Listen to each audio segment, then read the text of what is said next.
Buenos días.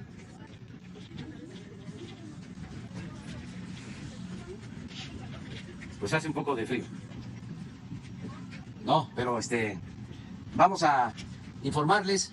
Estamos aquí en Bavispe y al mismo tiempo se lleva a cabo esta conferencia. Acabamos de terminar la reunión de seguridad. La ciudadana gobernadora de Sonora, Claudia Pavlovich, va a introducir esta conferencia. Nos da mucho gusto estar de nuevo en Sonora, en este gran estado de un pueblo trabajador, progresista, un pueblo que tiene mucha historia, mucha cultura, desde antes de la llegada de los invasores europeos, desde la época prehispánica, y mucha historia.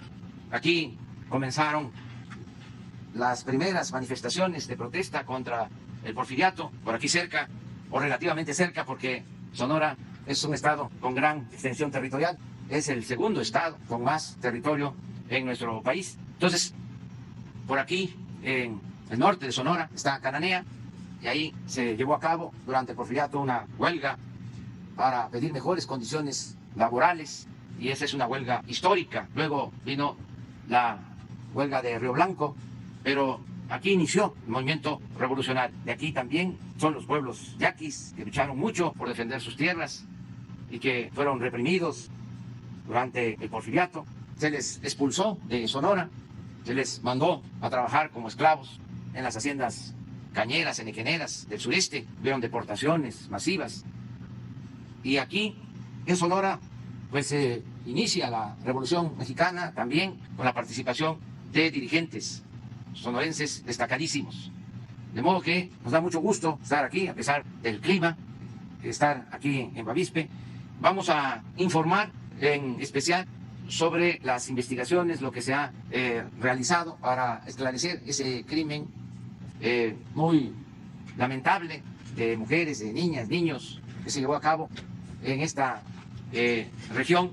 Vamos a informar sobre esa tragedia, cómo hemos avanzado en la investigación, cómo se está castigando a los responsables, cómo se está trabajando de manera coordinada todas las instituciones, lo cual demuestra que si nos unimos podemos enfrentar cualquier problema, cualquier adversidad, si actuamos juntos, todos, en el propósito de hacer justicia. Vamos, repito, a escuchar a la gobernadora. Nos da mucho gusto que esté aquí con nosotros. Siempre hemos trabajado con Claudia de manera muy coordinada, tenemos muy buenas relaciones y estamos sumando esfuerzos, gobiernos municipales, el gobierno de Sonora y el gobierno federal. Entonces, claro. Muy buenos días a todas y todos ustedes. Bienvenidos al frío más frío de Sonora. Estoy muy contenta de que el presidente nos visite. Muchas gracias, señor presidente, por visitarnos de nuevo aquí a su tierra, a Sonora. Ayer estuvimos en Moctezuma. Saludo con aprecio a todos los integrantes aquí del Presidium, con mucho afecto. Y bueno, pues ayer estuvimos en Moctezuma, como saben, un recuento rápido, inaugurando el cuartel de la Guardia Nacional. Agradezco muchísimo al presidente y a todo su equipo el esfuerzo que está haciendo para reforzar el estado de seguridad, la fuerza en Sonora. Muchísimas gracias, presidente, por su apoyo. La verdad, lo levantaron en 2 meses, son gente muy trabajadora. En 2 meses levantaron el cuartel, unas instalaciones de primera. La verdad, estoy muy contenta de haber estado ahí. Hoy estamos aquí en Bavispe, en unos momentos, en unas horas, se inaugurará un memorial, como ustedes saben, que nos recuerda el dolor muy fuerte de una pérdida de niños, niñas y mujeres. Un memorial que nos recuerda que hay cosas que no deben de suceder, pues jamás. El presidente y su equipo han estado, y todos, muy coordinados en el esclarecimiento de este caso, y como bien lo dice el presidente, cuando se trabaja unidos, en equipo, todos juntos, pues enfrentamos los más grandes de los retos, como es este.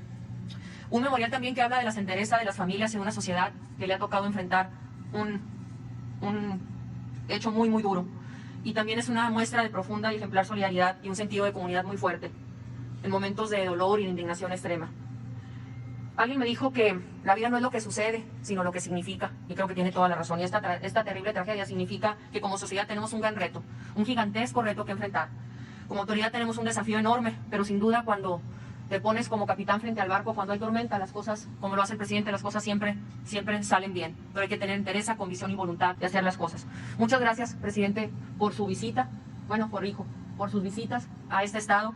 Siempre se le respeta aquí y se le recibe con gratitud. Muchas gracias a todos medios y medios que se encuentran aquí. Fíjense, tan de Sonora, pero yo soy más de calor que de frío. Aquí de plano me hace muchísimo. Muchísimas gracias a todos los que se encuentran aquí y bienvenidos a Bavispe y a Sonora. Ando como un bonito.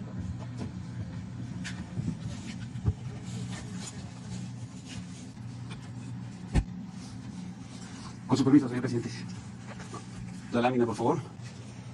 Bien, en cuanto a las acciones que se han realizado por parte del Estado mexicano en relación a la agresión de la familia Lanford Miller, desde el 4 de noviembre el señor presidente dio la instrucción a todas las instancias de seguridad de atender este evento. Iniciamos, como ahí vemos en la lámina, el 4 de noviembre con un despliegue de personal militar y de la Guardia Nacional para la búsqueda de agresores y preservar el lugar de los hechos. El personal que estaba operando aquí cercano al área se concentró y se realizaron estas actividades. El día 5 se refuerza la seguridad que se había establecido y se ponen 3 puestos militares de seguridad sobre la ruta Bavispe-Janos. Siguiendo las instrucciones del señor presidente, se integra un grupo interinstitucional en el cual estamos participando desde la Fiscalía General de la República, encabezando las investigaciones, pero apoyando todo el esfuerzo de investigación, la Secretaría de Marina, el Centro Nacional de Inteligencia, la Guardia Nacional y la Secretaría de la Defensa Nacional. Ese grupo que se integra, se establecen líneas de acción, se establecen una serie de procedimientos para poder atender y se integra una mesa de inteligencia criminal.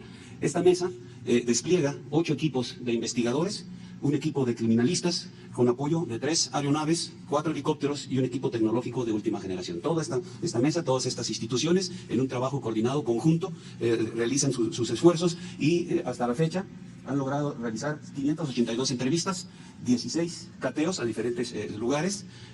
Todo esto es en base a la información, a la inteligencia que se va obteniendo a través de los trabajos que está realizando este grupo interinstitucional. Se ha logrado 17 detenidos, destacando que ya se detuvo el pasado 23 de noviembre al autor intelectual de la agresión, que también era el jefe de plaza de Nuevo Casa Grande, Chihuahua. También como parte de las acciones para generar condiciones de seguridad aquí en el área, se establecieron, ya se inauguraron, el día de ayer el último, aquí 2 cuarteles de la Guardia, uno en Bavispe, en el que estamos ahorita en esta conferencia, y el otro en Moctezuma, que como ya lo citó la señora gobernadora, pues el día de ayer fue inaugurado por el señor presidente.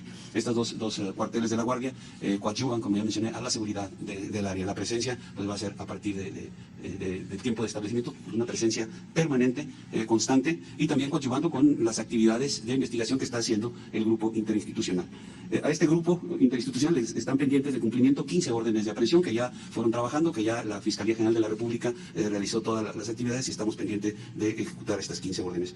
Se van a continuar realizando operaciones conjuntas para coadyuvar con la Fiscalía y con el fin de ejercer acción penal en contra del resto de los responsables de la agresión. Continuará el trabajo, todavía no se da por concluido, se sigue obteniendo información, esta información genera también nuevas líneas y el grupo sigue en sus actividades en contra de los delincuentes que participaron en esta acción. A la fecha, el señor presidente se ha reunido en 4 ocasiones con la familia y para tratar el tema, y hoy será una quinta ocasión. Muchas gracias. Bueno, pues este es el informe. Agradecer a todos los integrantes de este equipo que está trabajando para cumplir con el compromiso de hacer justicia. No debemos olvidar que perdieron la vida 3 mujeres, 6 niños y niñas. Y está aquí, como ha informado el general Luis Crescencio Sandoval González, secretario de la Defensa, el almirante José Rafael Ojeda Durán, secretario de Marina, que también ayudó mucho la participación de la Secretaría de Marina. Está Ricardo Mejía Verdeja, subsecretario de Seguridad Pública Ciudadana. Ellos han contribuido mucho en esta investigación. Además, son los que coordinan el Gabinete de Seguridad. Está el general Luis Rodríguez Bucio, comandante de la Guardia Nacional, que también participa en este grupo. El maestro Felipe de Jesús Gallo Gutiérrez, que es el encargado de la investigación por parte de la Fiscalía General de la República. El maestro Gallo ha ayudado mucho en este trabajo de investigación. Y pues nos da mucho gusto que nos acompañe el presidente municipal de Bavispe, Cornelio Vega. Ya hablamos y nos da gusto, repito, una y otra vez, estar aquí en Sonora en compañía de la gobernadora Claudia Pavlovich. Vamos a abrir, si les parece, para preguntas.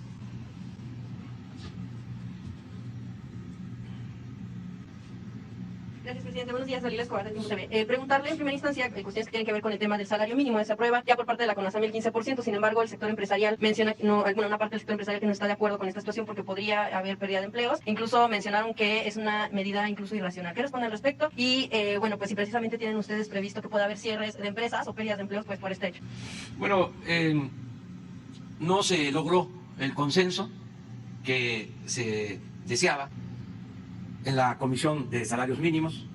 No estuvieron de acuerdo los representantes de los empresarios. Desde luego, sí estuvo de acuerdo el sector obrero, los representantes de los trabajadores, y estuvo de acuerdo también el gobierno. En esta ocasión no hubo consenso de las tres partes. Sin embargo, no fueron muchas las diferencias. Sí se planteó un ofrecimiento de incremento por parte del sector empresarial y los integrantes de la comisión consideraron que no era suficiente. Es que se debe de tener presente, se debe de tener en cuenta que el salario en México se desplomó durante el periodo neoliberal. Es de los salarios más bajos del mundo. Entonces, necesitamos, es urgente recuperar la capacidad de compra del salario mínimo. Además, así lo establece la Constitución. El salario debe ser justo y debe de alcanzar para el sustento de la familia. Ese es el mandato constitucional. Durante más de 30 años se castigó el salario de los trabajadores. Inclusive, hubieron años en que los aumentos al salario mínimo estuvieron por abajo de la inflación. Ni siquiera era acorde con la inflación, sino aumentaban abajo de la inflación. Durante todo este tiempo de estar en el lugar 12 en el mundo en cuanto a el salario mínimo, nos caímos a los últimos sitios. Llevamos 2 años aumentando el salario mínimo y todavía no se avanza porque fue una pérdida del 75% del poder de compra, del poder adquisitivo del salario durante el periodo neoliberal. Y engañaron los gobernantes neoliberales y los tecnócratas de que si se aumentaba el salario iba a haber inflación. Ese fue el estribillo, la excusa. Y acabaron con el salario mínimo. Entonces, por eso es justo, es necesario el aumento del salario mínimo. El primer aumento fue del 16%, segundo del 20%, y ahora va a ser del 15% en todo el país. También se decidió tener un salario especial para las trabajadoras domésticas y para los jornaleros agrícolas, que son muy mal pagados, tanto los jornaleros agrícolas como las trabajadoras domésticas. Entonces, esa fue la decisión que tomó ayer la comisión. Yo, pues, lamento que no se haya logrado el acuerdo, porque eso es lo mejor. Sin embargo, considero que fue una buena decisión la que se tomó por parte de la Comisión de Salarios Mínimos. Hemos estado mostrando, y esto es lo que ayuda a entender el porqué de este incremento, cómo se cayó el salario en México. Todavía estoy esperando una explicación de quienes implementaron esta política, que deberían de salir a argumentar por qué hicieron que se cayera el salario mínimo y que nos expliquen también por qué mintieron de que si aumentaba el salario iba a haber inflación. Nosotros llevamos 2 años aumentando el salario mínimo y no ha habido inflación. No sé si tengan lo del salario, los cuadros. ¿Qué le dice? ¿No hubo suficiente tiempo para el consenso con ellos? No, se habló con ellos y hubo acuerdo y ellos se reunieron. Ellos planteaban el incremento del 10 y se consideró que no era suficiente. Por lo siguiente, a ver, ¿por qué no la primera? Miren.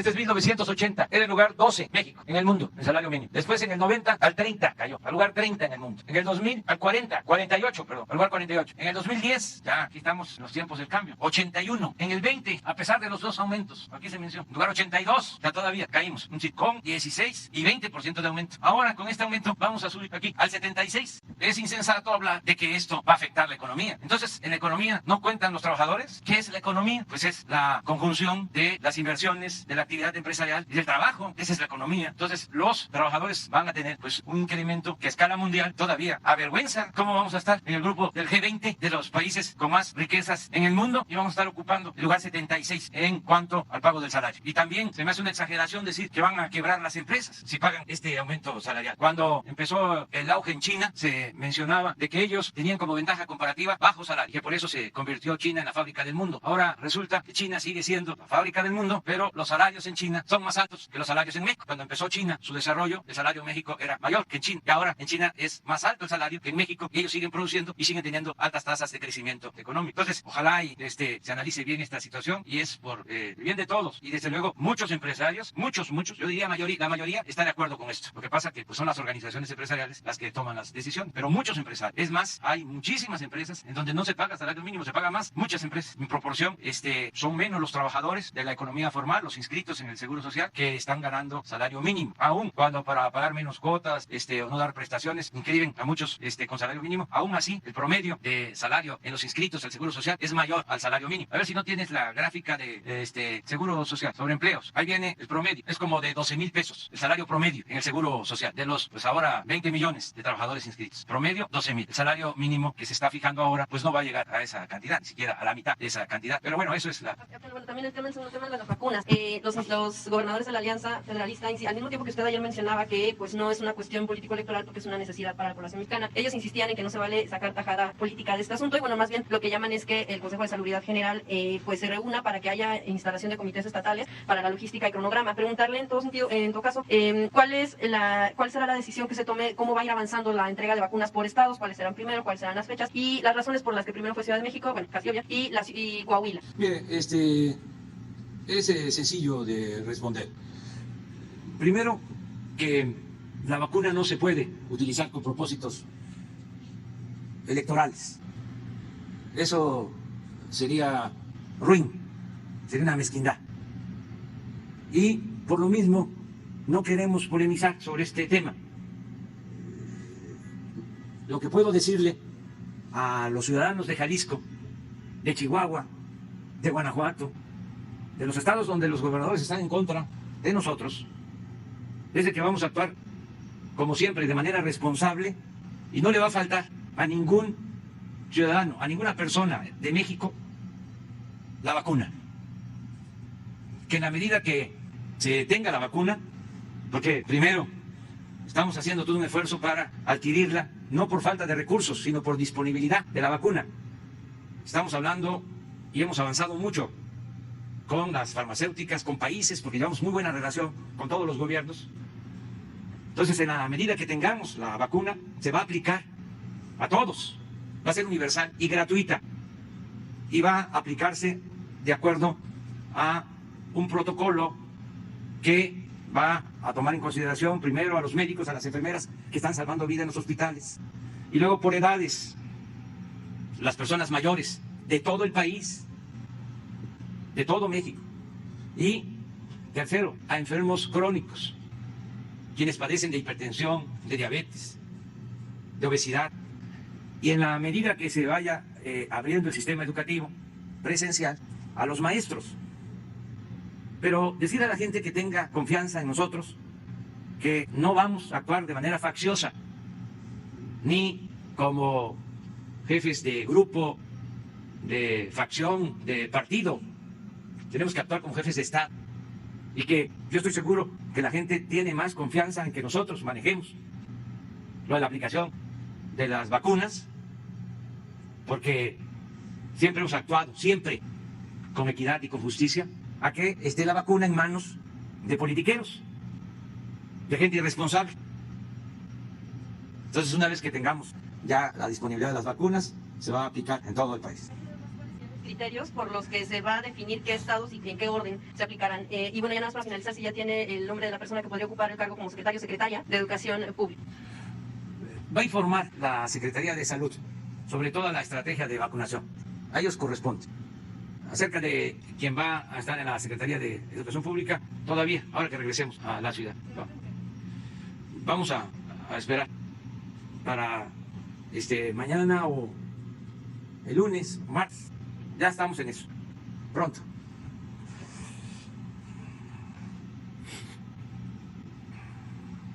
¿Sí? Vas tú después.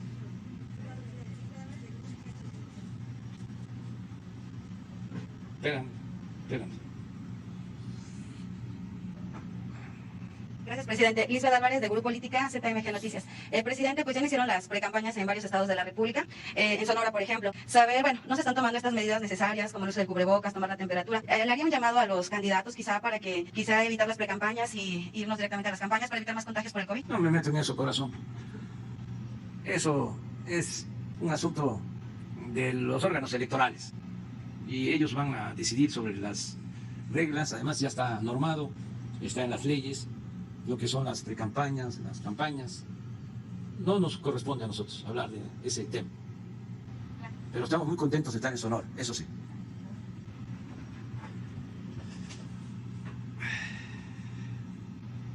¿Me escucha? Sí. Bueno, dos preguntas, tres. Ahorita que está usted en una de las fronteras que ha sido lugar para el asilo de migrantes que vinieron del sur de América, ya van casi 2 años que hay migrantes en asilo, y recientemente hubo un informe de la Fundación para la Justicia donde indica que hay más de por lo menos 68,000 migrantes que en condiciones deplorables, sujetos a asaltos, de secuestros, y no tienen acceso a la salud, no tienen empleo. Y este programa fue una imposición del gobierno de Trump, y usted aceptó que estuvieran aquí ellos y para recibirlos aquí. Si tiene usted una información sobre esto, ¿qué puede decir? Porque pareciera, presidente, que según lo que investigó la Fundación, pareciera que el gobierno de México los tiene abandonados y no están ellos, no se sabe cómo les ha ido ahora con la pandemia, no se sabe cómo están ellos, si han sido atendidos, cuántos han sido positivos a coronavirus y esa situación. Y ahora que ha cambiado el gobierno de Estados Unidos sobre lo mismo, el programa Quédate en México, si usted lo continuaría o haría una revisión para que ahora con el nuevo presidente para que se eliminara, porque la Fundación pide que incluso se elimine este programa. Bueno, primero decir que nosotros hemos protegido a los migrantes, no ha habido violación a sus derechos humanos y las decisiones las tomamos de manera libre y soberana. No sé qué fundación sea. Para la Justicia. Fundación para la Justicia. Sí. En la boca del lobo se llama el informe recientemente. Sí, no tengo conocimiento sobre esa fundación ni del informe, pero estamos nosotros siempre protegiendo, apoyando a migrantes. Acerca de lo que se tiene ahora en refugios, podemos hoy mismo dar un informe. Ya no son muchos los migrantes que están en refugios. Hay que ver la cifra que da esta fundación. Son los que están en espera de un juicio en cortes de Estados Unidos. Sí, pero no todos están en México esperando que les respondan. Es un asunto que están tramitando en Estados Unidos, pero vamos a dar a conocer toda la información. Sobre el programa Quédate en México, ¿lo haría usted o lo Vamos a revisaría? esperar a que se tome posición, que llegue el señor Biden. Y nosotros tenemos ya fijada nuestra política, es la que establece la Constitución, el artículo 89, son los principios de no intervención, autodeterminación de los pueblos, solución pacífica de las controversias, cooperación para el desarrollo, respeto a los derechos humanos, y en eso nos guiamos. Y somos un país, aunque puede resultar una obviedad, no está de más repetir, somos un país libre y soberano. Pero este fue un acuerdo, ¿no? Con Estados Unidos, No. bueno, con Trump. No, fue una decisión que tomamos nosotros. A nosotros no nos imponen los gobiernos extranjeros, nada. No somos títeres, no somos colonia de ningún gobierno extranjero. Entonces sería una revisión al interior de este programa ahora con el nuevo... Sí, con el nuevo- pero fue muy bueno el resultado, ha sido muy bueno el resultado. En el tiempo que llevamos atendiendo el fenómeno migratorio, no han habido como antes asesinatos de migrantes como era anteriormente, porque no había una política y no se les protegía. Ahora se registran, se les protege en el sur para que no pasen y no sean víctimas de la delincuencia. Entonces son otros los resultados. Hay también a veces inconformidad de las fundaciones, porque en las épocas anteriores que se violaban derechos humanos, se crearon muchas fundaciones que recibían incluso dinero del extranjero y acusaban, señalaban al gobierno de México. a lo mejor tenían elementos para eso. Ahora no, no somos iguales. Pero usted sí ofreció cuidarlos, protegerlos. Sí, y los protegimos. Y con hechos. No se violaron derechos humanos, se protegió a los migrantes. En una segunda pregunta, presidente, para puntualizar un poco lo de las que hicieron las precampañas en 15 estados del país. En el caso de Sonora hay candidatos únicos, de los 3 principales candidatos prácticamente ya están definidos por los partidos y es mero trámite lo que van a hacer de precampañas. Las campañas aquí empiezan en marzo. Entonces, si son precandidatos únicos, lo comentábamos con alguno de ellos recientemente en una conferencia de prensa, primeramente pues no se guardan las medidas efectivamente de cuidados del protocolo por la pandemia. Y en segundo, si son candidatos únicos y apelando a lo que usted ha dicho siempre de la austeridad, de que deberían de cuidarse los recursos, y se les preguntaba si ellos podían suspender las precampañas y esperarse las campañas, porque prácticamente son 3 candidatos únicos aquí. En otras partes del país pues también es más o menos lo mismo, porque Morena, incluso, que es el principal partido que ahora lleva las delanteras, pues ha estado haciendo encuestas y definiendo unos candidatos únicos. Entonces, ¿qué podría decir usted de eso? Y también de las medidas y pues más que hacerles un llamado, si con alguna autoridad, algún acuerdo para que se proteja a los medios y a los ciudadanos que acuden a estos eventos, porque en el caso de Sonora también llaman varios reporteros contagiados y ya tenemos varios muertos también, porque no es una actividad esencial, siguen trabajando y no se están tomando las medidas, los protocolos sanitarios en este tipo de eventos de campaña. Bueno, usted sabe lo que son las campañas, si puede comentar algo al respecto. Conozco un poco de eso. Pues es lo mismo, La seriedad. no podemos meternos en ese tema. Existe la autoridad electoral, ellos tienen que sacar recomendaciones, y tiene que ser a través de acuerdos. También la autoridad sanitaria, salud, debe de emitir también recomendaciones para que nos cuidemos, que haya sana distancia, que no haya contagios, que no se puedan hacer actos masivos. Eso sí es irresponsable, el agruparnos, no guardar la sana distancia. Pero tiene que ser por convencimiento, que los partidos y la autoridad electoral así lo decidan. Nosotros no podemos participar en esos temas. Nosotros sí nos importa mucho y vamos a hablar de que se respete el voto, de que el voto sea libre, que las elecciones sean libres y limpias, que no haya presiones para la obtención del voto, que no se compre el voto, que no se trafique con la pobreza de la gente para obtener los votos. Y desde luego que no se rellenen las urnas, que no se falsifiquen las actas, que no voten los difuntos, que no haya carrusel, ratón loco, todo eso que ya ustedes saben, porque no se dio hace mucho, sino fue desgraciadamente algo muy socorrido durante todo el periodo neoliberal, muchos fraudes. Entonces, que haya elecciones limpias, libres, y que decida la gente sin presiones, sin manipulaciones. Además, si se utiliza el presupuesto para favorecer a candidatos, a partidos, si se hace fraude, ya en la Constitución se estableció que el fraude electoral es un delito grave. Es decir, no hay derecho a fianza, va a la cárcel el que compra votos, el que utiliza dinero público para favorecer a partidos, a candidatos, el que hace trampa.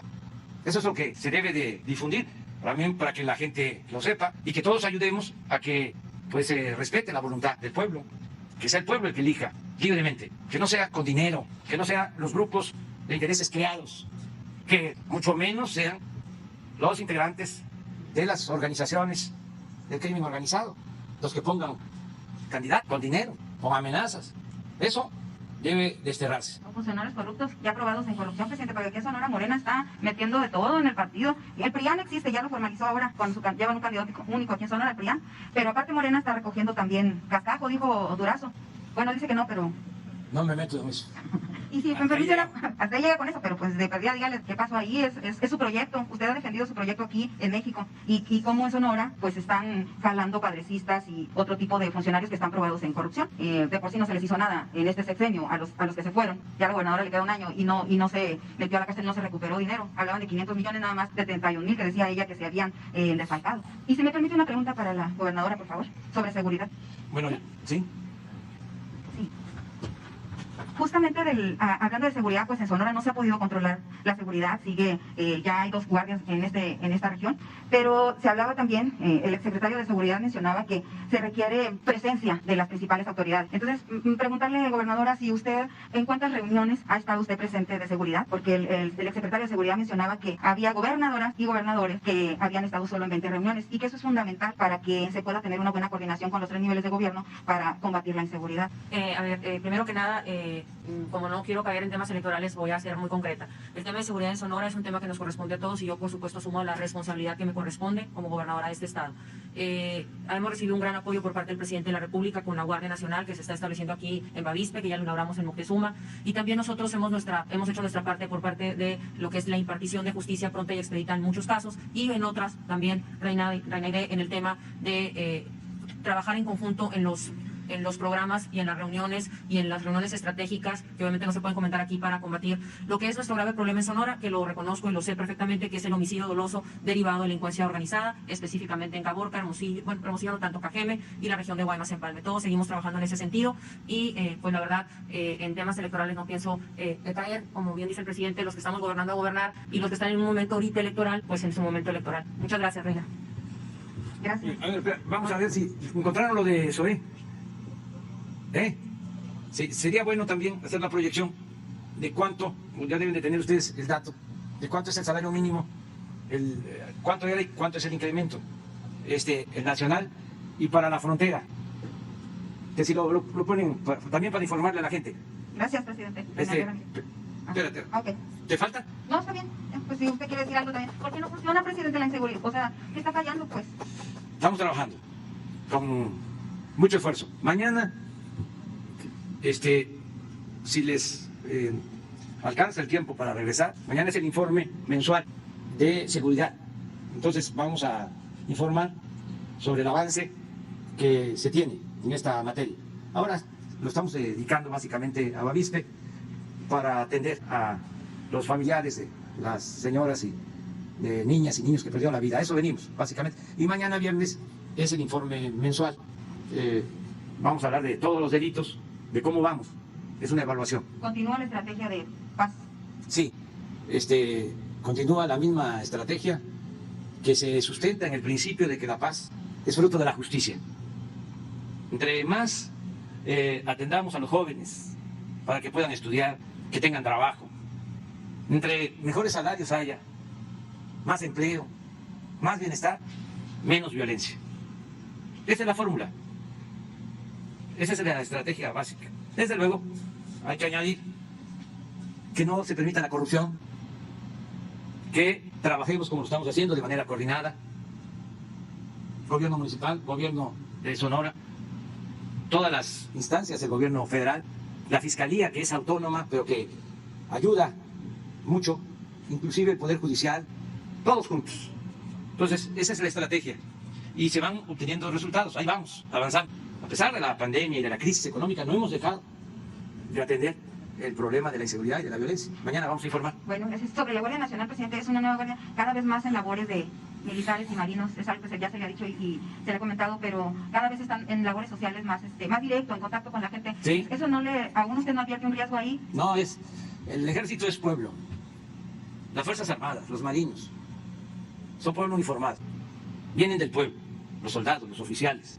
Es muy distinto el ejército mexicano, la Marina en México, que en otros países. Es cosa de ver la historia. El ejército mexicano surge con la revolución, por el golpe de Estado que se le da al presidente Francisco I. Madero, que lo asesina, y don Venustiano Carranza llama al pueblo a enfrentar a Victoriano Huerta y constituye al ejército, al actual ejército. No es otro ejército. Entonces, el ejército mexicano, los marinos de México, las Fuerzas Armadas, están en una etapa nueva de apoyo en materia de seguridad para garantizar la paz, porque antes no podían legalmente, estaba impedido por la Constitución que participaran en labores de seguridad pública. Se hizo la reforma a la Constitución porque se necesitaba garantizar la seguridad pública. ¿Y qué mejor que con marinos y con soldados que están bien formados, que actúan con disciplina, con lealtad, que provienen del pueblo, pero además de esa labor que están realizando bien, que ha significado un gran apoyo al gobierno que encabezo, también en todas las labores de auxilio a la población, ahora que se padece de inundaciones, ahí están los marinos, ahí están los soldados, ayudando a la gente, ayudando al pueblo. Y por si fuese poco, ahora nos ayudan los ingenieros militares en las construcciones. En 2 años en año y medio, se creó la Guardia Nacional. Ya hay 96,000 elementos de la Guardia Nacional. Esto nunca había sucedido. Nada más aquí en Sonora hay más de 2,000 elementos de la Guardia Nacional. Y se están creando estos cuarteles. ¿Quién construye estos cuarteles? Los ingenieros militares. ¿Cuánto cuesta construir un cuartel de estos? 26 millones de pesos. ¿En cuánto tiempo construyen los ingenieros militares un cuartel como este? 2 meses y medio. Imagínense lo que nos vamos a ahorrar. 220,000 millones de pesos. Porque se está construyendo el aeropuerto militar Felipe Ángeles y se abandonó, porque así lo decidió el pueblo, el proyecto del Lago de Texcoco. Pero tienen instrucción militar, presidente, y eso a veces no es compatible con los derechos humanos. ¿Cómo no? Desde, incluso antes de que llegáramos nosotros al gobierno, ya en las Fuerzas Armadas, era una asignatura obligatoria la materia de derechos humanos. Y ahora, con más razón, se respetan los derechos humanos. No hay masacres, no hay exterminio, no hay tortura, no somos iguales. Nunca vamos nosotros a reprimir al pueblo, pero no solo por voluntad del presidente, que es el comandante de las Fuerzas Armadas, sino también por la conciencia que hay en los mandos, tanto en la Secretaría de Marina como en la Secretaría de la Defensa. Les voy a poner un caso, un ejemplo. Hace como año y medio estábamos iniciando el gobierno y hubo un exceso de unos marinos que actuaron de manera desalmada. Detuvieron unas personas y los asesinaron. La misma Secretaría de Marina ordenó la investigación. Se les detuvo y están en la cárcel. ¿Saben cuánto tiempo después llegó la recomendación de derechos humanos? 1 año después. Cuando uno actúa con principios, con humanismo, pues sabe muy bien cuáles son pues las responsabilidades, los límites de la autoridad y lo que significa el respeto a la vida. No hace falta que venga una recomendación de una fundación o de una institución en México o del extranjero que nos vengan a decir qué tenemos que hacer. Eso se hacía cuando no había autoridad moral, cuando no había autoridad política. Entonces, sí, nos podían venir a decir, estás mal, porque estás ocultando esto, porque estás mintiendo, porque estás actuando como cómplice. Pero en este gobierno, eso no se da. Ya cambiaron las cosas. Fíjate, ya está, me estoy calentando, qué bueno. Por el frío, dice, Sí, ¿ah? sí. Gracias. Mira, aquí está. Para todo el pueblo, para los trabajadores, de 123 a 141. Ahora el salario mínimo, 141.70. Estamos hablando del mínimo. Hay aparte los salarios que se establecen en los contratos colectivos, que son más elevados. Este es el mínimo. Y en el caso de la frontera, de 185 pasa a 213. De todas maneras, a ver, si se hace una proyección, aquí al mes estaríamos como en 4.400. A ver si lo proyectan. Y aquí estaríamos como en 6.000, 6.300, 6.500. 4.251 al mes. Y aquí 6.401. Ahora, ¿cómo estaba cuando llegamos? El 18. Era como 88 aquí. Y aquí también, porque era lo mismo, como 88. Aquí ha aumentado el doble desde que llegamos en la frontera. A ver, ¿por qué razón? ¿Cuánto ganan del otro lado de la frontera los trabajadores? Hasta 10 veces más. Pero de todas maneras, aquí hablamos de 4.251. Y miren cuánto es la media del salario de los inscritos en el Seguro Social. A ver si la tienen. 12.000. La mayoría de los trabajadores ganan más que el mínimo, porque también el mínimo no alcanza para las necesidades básicas de una familia. Este es el promedio de los inscritos, que son 20 millones de trabajadores al seguro. Y eso es lo que ha venido aumentando el salario base del seguro. Bueno, ¿qué les parece si nos vemos mañana? Sí, hay consenso. Ya va a haber información. Mañana. Hemos estado hablando con ellos, con los representantes, con los gobernadores yaquis. Se va avanzando mucho en el plan de justicia. Mucho. Se está hablando con ellos, se está hablando con los transportistas, está ayudando el gobierno del Estado, estamos conciliando. Pero queremos que sea un acuerdo. Como decía el presidente Juárez, nada por la fuerza, todo por la razón y el derecho. Bueno, nos vemos. También lo de las casetas de cobro. Están recuperándose las casetas, ya se hizo en Nayarit, ya se hizo en Sinaloa y falta Sonora, se va a hacer lo mismo. Porque si no se cobran las casetas, si Capufe no cobra las casetas, no ingresan recursos a la hacienda pública.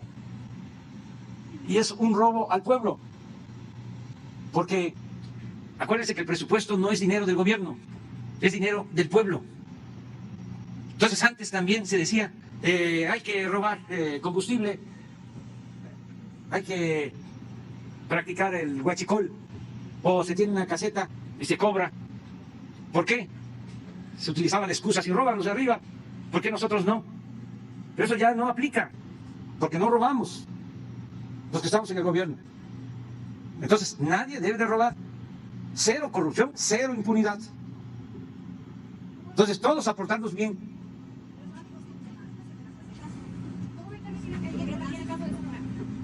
Vamos a buscar la conciliación primero. Siempre el diálogo y el acuerdo. Pero ya tomamos la decisión de que no pueden estar tomadas casetas. Porque además no solo es que toman la caseta, sino que maltratan a la gente. Entonces, nadie puede hacer eso. Primero vamos a buscar la forma de llegar a un acuerdo. Y se está avanzando mucho. En el caso de los pueblos yaquis hay una muy buena relación porque hay todo un plan de justicia para los pueblos yaquis. Y hay toda una comisión interinstitucional, varias dependencias del gobierno federal, Conagua, Agricultura, Desarrollo Urbano, la Procuraduría Agraria, los pueblos indígenas, todos están trabajando, llevan meses trabajando en los pueblos yaquis y ya se está avanzando en acuerdos que tienen que ver con la tierra, que tienen que ver con el agua, que tienen que ver con el desarrollo urbano, justicia a los pueblos yaquis. Pero ahí vamos, avanzando, sin el uso de la fuerza, convenciendo. Es mejor convencer que imponerse. Bueno, nos vemos.